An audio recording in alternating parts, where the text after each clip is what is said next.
Годинава ќе навршат 1121 година од враќањето на Свети Климент Охридски во својата родна Македонија. Поточно во 886 година по моравската мисија во нашата библиска земја се враќа родоначалникот на македонската и словенската писменост и книжевност, основачот на првиот македонски и словенски универзитет, средновековен мислител, поет, учител и патрон на Охрид и на Македонската православна црква. Белешка на Сашо Невоски. Охрид, градот на светлината, по доаѓањето на Свети Климент Охридски, кој според некои предпоставки во низа научни трудови е неговиот роден град, станува жариште на словенската писменост и култура.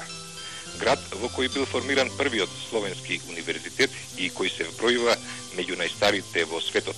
Основан 2 века пред универзитетот во Болоња, а по него се формирани универзитетите во Париз, Оксфорд, Кембридж, Падова, Виена и многу други.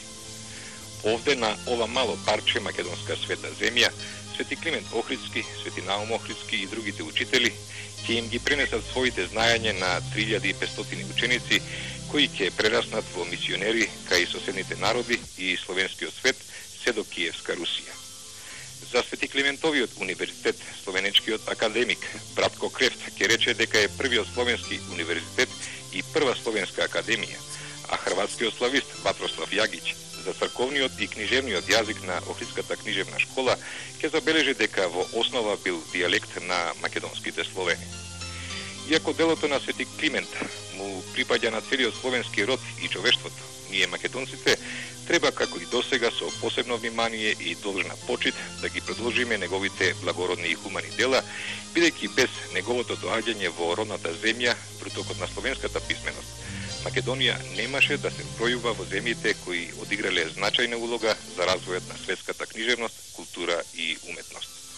Од тука сите македонци, а особено охриѓани, со восхит ја прифатија идејата за возобновување на конаците крај Свети Климентовата црква Свети Пантелеимон на Плаошник, каде што според првичните размислувања ќе биде преселен Богословскиот факултет или средното Богословско училиште.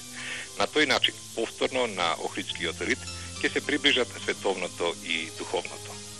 Македонскиот народ е вековно приврзан кон овој светец, а дека е така потврдува и Блаже Коневски со зборовите.